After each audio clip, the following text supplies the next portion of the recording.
Hola chicos, muy buenos días, bienvenidos a otro video sobre terapia de aceptación y compromiso. Espero estén muy bien, yo me encuentro maravillosamente bien y el día de hoy vamos a continuar con la segunda etapa dentro de todo este proceso, dentro de todo este camino hacia la aceptación como meta, como aprendizaje después de haber vivido un evento traumático, un evento que haya causado malestar, un evento doloroso o simplemente una situación que pues nos haya costado aceptar. Entonces sabemos desde el video anterior y desde hace mucho tiempo que si bien la aceptación es un proceso de aprendizaje y que es esta misma una meta dentro de ese proceso de aprendizaje que va paso a paso, pues consideramos que dentro de este proceso hay 5 etapas, como lo vemos en el artículo que estamos utilizando del señor David Cuadrado Salido. Hay 5 etapas que son negación, ira, negociación, depresión y aceptación o rechazo. Y en el último video estuvimos hablando un poco de las características de estas etapas, la importancia de estas etapas dentro del aprendizaje de los seres humanos y ahora pues nos dirigimos a este punto de la negación en donde pues lo explicamos, lo expresamos, lo reflexionamos y pues bueno, sacamos conclusiones con respecto a las características y a este primer evento, a esta primera etapa dentro de la aceptación como un proceso de aprendizaje. Ahora vamos a dirigirnos a este segundo concepto, ¿vale? A esta segunda etapa, la etapa de la ira, y aquí la tenemos presente, la tenemos subrayada, como también la tenemos ilustrada en este dibujo. Muy probablemente, después de preguntarse, cuestionarse sobre las cosas que están ocurriendo, vamos a pasar a un punto en donde las personas van a sentir esta emoción particular preguntándose lo mismo, ¿cierto? Pero ya con una alteración emocional dirigida hacia la ira o hacia el enojo. Vamos a leer entonces de qué trata esta segunda etapa y reflexionaremos sobre la misma. Dice así: ira, segunda etapa del proceso de la aceptación. Este proceso genuinamente emocional se manifiesta de múltiples formas: contra los causantes del cambio, contra los seres cercanos, jefes, compañeros del departamento de origen de los cambios y demás, contra terceros no claramente definidos, la competencia, el gobierno, los funcionarios, contra entes, Dios, los consultores, la tecnología, y a veces surge de forma espontánea inmediatamente a la notificación del cambio, pero otras aparece cuando llevábamos un tiempo funcionando con las nuevas condiciones de trabajo. Bueno, recordemos que este artículo pues se basa en una situación particular que es la pérdida por muerte, la pérdida por trabajo y demás, pero pues nos ilustra claramente en qué consiste este segundo punto, en qué consiste esta segunda etapa. Es un proceso emocional en donde, en definitiva, tú te desquitas con Raimundo y todo el mundo por lo que está sucediendo. Y muy probablemente al desquitarse, pues empiezas a señalar a las personas como personas culpables dentro de todo esto. Por ejemplo, si hay un hombre que se le ha muerto su hijo en un paseo familiar, pues en la negación se va a preguntar cómo o a qué horas fue que ocurrió esto. Yo estaba en la cocina, mi esposa estaba en la sala y el niño salió a la piscina, se ahogó y yo no sé a qué horas pasó. ¿Cómo ha podido pasar esto? ¿Cómo es que esto pasó tan rápido? ¿Cierto? Esa sería la primera etapa. La segunda etapa ya consideraríamos el punto inflexible de la situación, es decir, un punto en donde el padre, en este caso, se va a desquitar con la mamá. Por ejemplo, le va a decir: es que usted tuvo la culpa porque dejó la puerta abierta. Es que usted tuvo la culpa porque no dejó al niño aquí conmigo en la cocina. Es que usted tuvo la culpa porque no se dio cuenta cuánto el niño salió. Es que usted se dio cuenta que el niño estaba afuera y no fue capaz de llevarlo adentro de la casa. ¿Vale? Ese proceso de ira es un proceso que de alguna u otra manera empieza a reaccionar con dolor, con malestar frente a la situación, pero reacciona desde un punto en donde la persona simplemente se dedica a culpabilizar, inclusive a culpabilizarse a sí mismo. Digamos que en el paseo no solamente estaba la mamá, sino también estaban los abuelos de parte de mamá. Y entonces el hombre empieza a echarle la culpa a ellos también. Pero es que ustedes, ¿por qué vinieron? Es que si no hubiéramos venido, es que si no hubiéramos estado aquí, pues muy probablemente mi hijo no estuviera muerto. ¿Mm?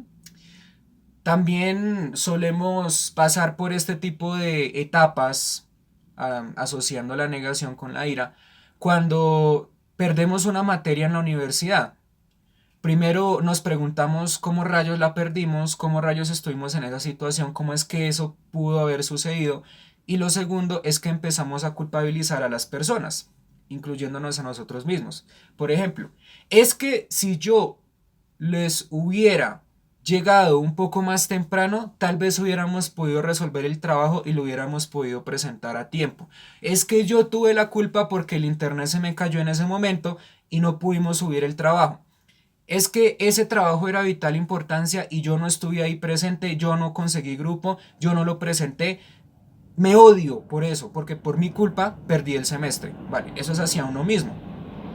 Hacia otras personas. ¿Cómo sería la ira hacia otras personas con respecto a esta situación?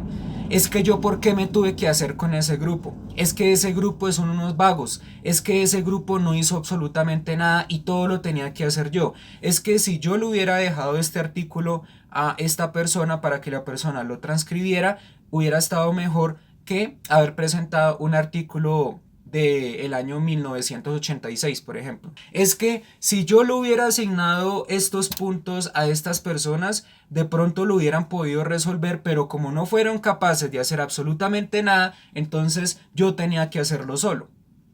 Es que si yo hubiera colocado este título, las demás personas me lo hubieran entendido, pero lamentablemente no me lo entendieron. O puede pasar otro caso, es que si hubieran dejado el título que yo dejé, el trabajo hubiera salido mejor. Es que si hubieran seguido al pie de la letra lo que yo estaba sugiriendo en el trabajo, hubiéramos sacado 4.5, 4.4 en el trabajo, en una escala de 1 a 5. Vale la pena resaltar para que no se alarmen. Ah, es que yo les dije a ustedes que asistiéramos a los seminarios para entender mejor el problema de la tesis. Es que yo les dije a ustedes que hicieran esto, que hicieran lo otro. ¿Mm? En otros contextos, por ejemplo, hay personas en el ámbito militar que constantemente sufren de estos momentos y pues que están caracterizados por estas 5 etapas. Resulta que hay un capitán que estaba dirigiendo un pelotón de soldados, pero todos los soldados se le murieron porque hubo un ataque sorpresa por parte de un bando enemigo. Entonces, primero empieza la negación. Nosotros, ¿por qué pasamos por ahí? Es que yo a qué horas, es que no sé a qué horas pasó todo. Yo de repente los vi muertos y no me di cuenta cuándo. Todos estaban ahí en el suelo. Empecé a escuchar balazos, empecé a escuchar gritos, pero lamentablemente no me di cuenta. ¿Y por qué? Es que ¿por qué tienen que ocurrir estas cosas? Luego pasa la ira. Es que si yo hubiera ido por un punto diferente, nadie estaría muerto. Es que si mi general o mi cabo me hubiera hecho caso a esto, pues nadie estaría muerto. Es que ¿por qué? ¿Por qué nos tuvieron que mandar hasta esta posición? Esta posición era completamente insegura. Era una zona roja, una zona de combate. Nosotros solamente estábamos de paso. ¿Por qué nos tuvieron que enviar ahí? Es que el general tiene la culpa. Es que tal persona tiene la culpa. ¿Mm? Empieza en un proceso emocional en donde la persona se echa la culpa a sí misma, pero también a otras personas que de alguna u otra manera, según la persona que está pasando por el duelo, tienen un grado de culpabilidad. Entonces esto es lo que pasa. En el ámbito laboral también pasa bastante. Bueno, vale, si Apartamos un poco el ámbito laboral militar del ámbito laboral empresarial, pues las cosas pues obviamente son completamente distintas, pero con respecto a este proceso pues pueden tener ciertas similitudes. Por ejemplo, es que no me hubieran echado el trabajo si hubiéramos llegado más temprano. Es que usted, ¿por qué no llegaba más temprano para que no me hubieran echado a mí? Es que, fíjense, si ustedes no rinden, a mí me pueden echar y precisamente me echaron. Me echaron porque ustedes no rindieron, me echaron porque fue un pésimo supervisor, porque es que fue su culpa. Yo les dije que vinieran aquí temprano y no vinieron temprano. Es que, ¿por qué tienen que pasar estas cosas? ¿Se dan cuenta? La ira, pues, como bien lo dice el artículo, tiene una serie de categorías que empiezan, como bien nos dice aquí, con los seres cercanos y probablemente termina contra entes que por naturaleza y pues por términos objetivos pues no podemos observar, ¿cierto? Si bien comenzamos por nuestras familias, por nuestros compañeros, por las personas que trabajan con nosotros, sea en el ámbito universitario, escolar o en el ámbito laboral, terminamos echándole la culpa a la tecnología como el internet, ¿cierto? Es que este aparato no sirve, es que este aparato se vive trabando todo el tiempo, es que si yo hubiera cambiado de computador, mejor dicho, no hubiera perdido ese trabajo, mejor dicho, hubiera presentado el trabajo más a tiempo. Es que el internet, es que por culpa de la ETV es que estamos así, es que por culpa de Claro es que estamos así, es que por culpa de Movistar ese servicio de internet es pésimo, es que por culpa de, no sé, qué otro servicio de internet y telefonía se me ocurre. Es que por culpa del bendito internet de esta ciudad es que estamos así, porque es que yo pude haber enviado ese informe rápido y no hubiera podido perder mi empleo.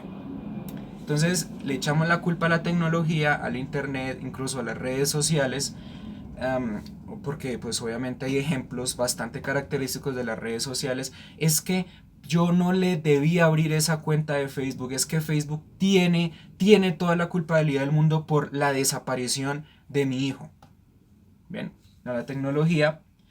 A Dios, pues obviamente es algo bastante característico que las personas le culpabilicen por muchísimas cosas que han pasado aquí. Es que Dios tuvo la culpa porque yo estaba perdiendo mi casa y entonces lo perdí todo. Dios tuvo la culpa porque perdí el semestre. Dios tuvo la culpa porque perdí, no sé, porque perdí a un ser querido. Es que Dios me lo arrebató. Es que Dios me lo quitó. Es que Dios. Cuando muy probablemente lo más lejano que puede existir es culpabilizar a entes espirituales, como por ejemplo Dios, como también a entes tecnológicos. Muy probablemente la culpa se dé en un terreno un poco más físico, elementalmente natural, y en donde, pues, naturalmente las situaciones no fueron convenientes y esto, pues, causó el malestar, el evento desastre, ¿cierto? Y a decir verdad, mmm, fue por estas situaciones, por estos eventos ambientales que algo ocurrió. ¿Mm? Entonces estamos viendo que hay diferentes categorías de culpabilidad con respecto a la ira. Y aquí nos dice, hay que entender que es un sentimiento básico y necesario. Cuando antes se sienta, antes se dispara, lo cual no implica que aceptemos cualquier tipo de respuesta y mucho menos cuando ésta se da de forma violenta. Cuando una persona está en la fase de ira, pues puede ser bastante, iba a decir peligroso, ¿cierto? Pero comencemos con algo un poco más básico, bastante delicado en el sentido de que estas personas no reciben consejo, no reciben apoyo en este punto, ¿cierto? En esta etapa, no reciben ningún tipo de palabra porque saben que están inmersos en una emoción y que cualquier palabra de consolación no va a poder devolverles lo que perdieron. Por eso es que hay frases bastante comunes que es cuando encontramos al doliente porque perdió un ser querido y cuando uno lo va a llamar o cuando uno le va a escribir o lo dejan visto o le dice a uno no me joda la vida, yo ya no quiero recibir consejo de nadie, sus consejos no me van a devolver a mi papá, a mi mamá, a mis abuelos, a mis hijos, yo no quiero recibir absolutamente consejos. Y es aquí en donde muy probablemente encontremos situaciones de rechazo absoluto hacia la asistencia en psicología. Si es una persona que está afectada emocionalmente y que de alguna u otra manera pues está viviendo este punto de la ira, decirle, hey, vamos al psicólogo puede ser una pésima idea, porque la persona va a reaccionar violentamente o agresivamente, en el sentido de decir, los psicólogos no sirven para nada, es que los psicólogos no me van a arreglar el problema, no me van a pagar la deuda que tengo ahora, no me van a devolver la vida de mi hijo, de mi hija, de mis abuelos, de mi mamá, de mi papá, de mis tíos, no me van a devolver mi casa, no me van a devolver el empleo, es que para qué existen esa gente no sirve para nada. De igual manera, además de los psicólogos, pues digamos que los pastores, los creyentes, las personas que tienen un gran contacto espiritual y cultural con las demás personas, pues también se les ajusta cierto grado, entre comillas, de culpabilidad, como pasa con nosotros los psicólogos. Es que qué sentido tiene que yo vaya a la iglesia, es que el padre, el párroco no me va a devolver lo que yo tengo, es que el párroco es aliado de esa gente que me hizo perder tal plata, de esa gente que me hizo perder a mis hijos, ¿cierto? Es que el pastor de esa iglesia no me va a devolver lo que yo perdí. Es que nadie ni nada me va a devolver la felicidad que yo tenía cuando yo tenía a mi hijo con vida. Démonos cuenta que hay diferentes actores que son señalados por la persona, que son culpados, que son juzgados por la persona, y hasta incluso en diferentes casos hay quienes culpan a sus propios hijos. Si usted no hubiera nacido, si usted no hubiera estado aquí, si yo no lo hubiera pensado en criar, si yo se lo hubiera entregado a su mamá, si yo se lo hubiera entregado a su papá, nada de esto me estaría pasando. Fíjense la cantidad de personas a las cuales podríamos llegar a culpar en un momento de ira. Personas que probablemente tendrían culpabilidad alguna en un evento de malestar, como también personas que no tienen ninguna culpabilidad, pero que nosotros culpamos porque nos creemos competentes para culpar, porque pensamos de forma prácticamente impulsiva que tienen la culpa, cuando realmente jamás la tuvieron. ¿Mm? A eso es a lo que en mi país pues consideramos o llamamos el desquite, ¿cierto? Hay un desquite con esas personas, como si esas personas tuvieran la culpa cuando no. Muy probablemente las personas aquí no saben discriminar muy bien, empiezan a generalizar, generalizan su malestar con o en contra de otras personas y bueno, no solamente en contra de otras personas, sino también en contra de diferentes objetos. En este caso, pues hemos hablado del computador, del internet, pero también podemos encontrar personas que culpabilizan pues los objetos, como si estos estuvieran de alguna otra forma animados. Es que esa cama se movió y yo les dije que quitaran la cama de ahí. Es que si esa piscina no estuviera encendida, nada de esto estuviera pasando. Si esos lápices no hubieran estado ahí, mi hijo no se los hubiera comido. ¿Mm? Es que por culpa de esos lápices, es que por culpa de esa piscina, es que por culpa de esos libros, es que por culpa del bus, es que por culpa de XY, cosa, no se me ocurren, también generamos culpas a los objetos. A los semáforos, por ejemplo. Nosotros solemos culpabilizar bastante a los semáforos. Es que por culpa de ese bendito semáforo es que se me hizo tarde y por eso llegué tarde. Cuando realmente lo que faltó por parte de nosotros pues fue levantarse un poco más temprano. El semáforo solamente cumple una función, no tuvo la culpa, pero tú le estás echando la culpa al semáforo. Prácticamente a seres u objetos inanimados también le solemos echar la culpa cuando no es así. ¿Bien? Entonces sí, hay personas que de alguna u otra forma reaccionan violentamente. Y aquí pues claramente nos dice, cuando esta fase coincide con una actitud de no gestión del conflicto o de la actitud por parte de los superiores puede tener como consecuencia la aceptación de la violencia como norma negociadora de los procesos de cambio. Como si la violencia, como si las conductas agresivas fuesen algún tipo de solución frente al problema. Y hay quienes, bien, no lo toman como solución, sino lo toman como una especie de desahogo. Ahí está muy probablemente implícito o explícito unas conductas de escape a raíz del malestar emocional que está en curso y que se está sintiendo en ese momento. Si la persona se siente de determinada forma, va a reaccionar en función a escape y de esa manera disminuir su malestar. Entonces hay conductas agresivas, hay conductas violentas que muy probablemente también de alguna u otra manera se relacionan con venganza, ¿cierto? Es que yo tengo pispeado a ese tipo porque es que ese tipo fue el que acabó con la vida de mi hijo y ahora lo voy a ir a acabar. Pues lamentablemente, tanto en las conductas agresivas como en la venganza, si bien hay una disminución del malestar emocional, es a muy corto plazo, porque lo que sería a largo plazo sería el dolor y el sufrimiento y la culpabilidad que nos hace mucho más agresivos, que nos hace mucho más violentos. Es una frase muy típica en los cómics de Batman y en las películas de Batman, eh, que dice que la venganza hará a las personas más peligrosas y las hará mucho más violentas con respecto a pues las acciones que ellos hacen, que cada vez son peores, con respecto a un muy probablemente descontrol frente a sus acciones y también al hecho de que la venganza causa malestar, muchísimo malestar, muchísima culpa, muchísimo dolor, y a partir de ese dolor pues somos cada vez más peligrosos, somos cada vez más agresivos, cada vez más violentos. ¿Mm? Y es algo que es bastante cierto, es algo que de alguna u otra manera pues nos invita a reflexionar que, a decir verdad, la venganza frente a un proceso de duelo pues no nos va a servir.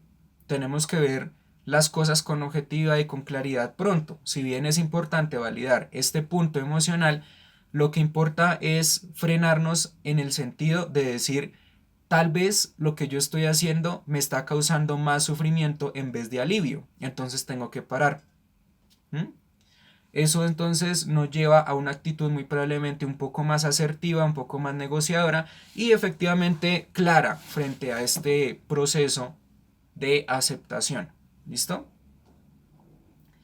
Dice, la ira es una reacción natural ante el cambio, por supuesto. ¿Sí?